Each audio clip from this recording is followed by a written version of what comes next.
Welcome to Deep River Farm, folks. I got an update from Kris Swiatocho, the Kris Swiatocho Ministries, and she wanted me to pass along some information that I had on some things that she's doing.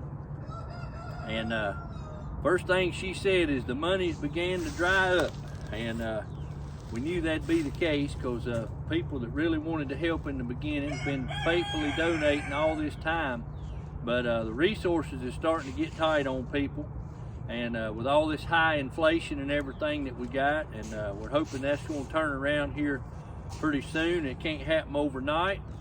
It took 4 years to get us into this situation, and it's going to take a little while to get out of it. But I talked to her this past week, and about a week and a half ago, and she told me that she was working with a lady in Old Fort right now, and they was painting some sheds. The lady had a baby. She's been working with another guy trying to help him get a generator. He's in Dante, Virginia, and he was needing a generator, and he was a 66-year-old and was disabled. She's also been working with the people that are building the sheds. They have built 500 sheds now and delivered them, and there's 300 more people on the waiting list. Well, folks, if I'm reading this right, and what she's telling me, that means there's 300 people that's either still in a hotel trying to pay it on their own, or they're in a tent and they're trying to upgrade to a shed. So that tells you just how bad it still is in Western North Carolina, folks, that you got 300 people on a waiting list for a shed. They've still got 4 families that she's supporting in a hotel, and they're waiting on trying to get them some campers right now.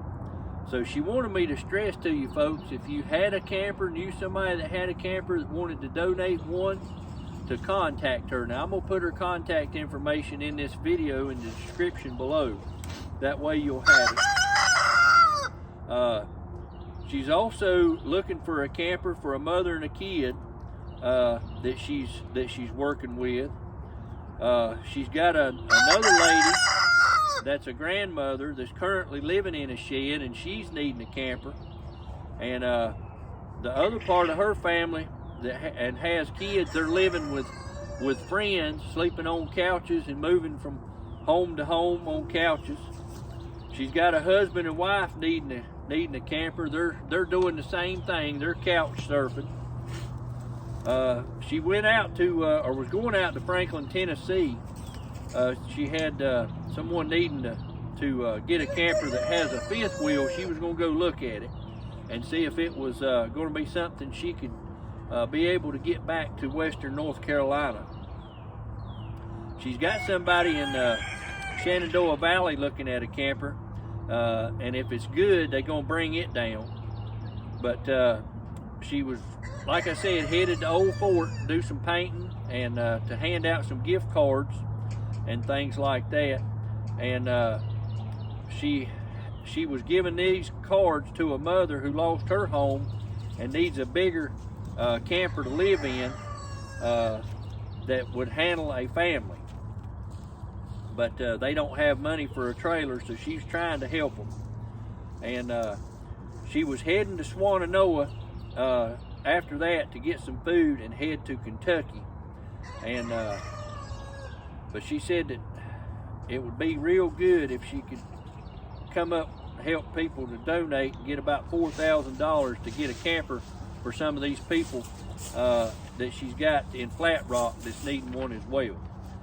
So folks, the situation in Western North Carolina is still bad. And we got a lot of need out there. People that lost everything. You know, that $750 it was offered was pathetic. I mean, what are you going to do with that?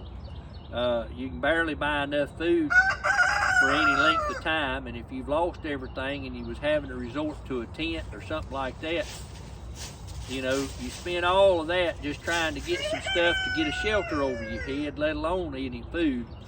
And So these relief centers, they're working closely together, helping each other out. They know of needs that they don't have supplies for, but they may know somebody that has that supply that they can direct them toward, or have those supplies brought in for them.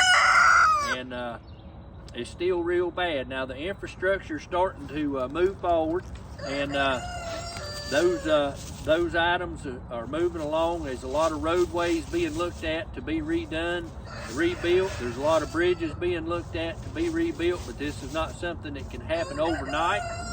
And there's only so many qualified crews that can do this kind of work. And you know, they push for people to go to college to learn this stuff about just pushing a button on a computer and making big money. But the big money, folks, is in trades and skills, and that work's never going to dry up, and you don't have to worry about getting laid off. So if you're a young person watching this video, I'd urge you to look at going into a trade instead of spending all this money going to a 4-year college and getting neck deep in debt, when you can go learn these trades, a lot of them in community colleges, for a small fraction of the cost, and a paycheck that will be just as good if you got yourself in debt for the next 40 years by going to college. I appreciate you joining me today here on Deep River Farm. I hope everybody has a blessed day, and if at all possible, consider helping Miss Kris out at the Kris Swiatocho Ministries. Thanks a lot.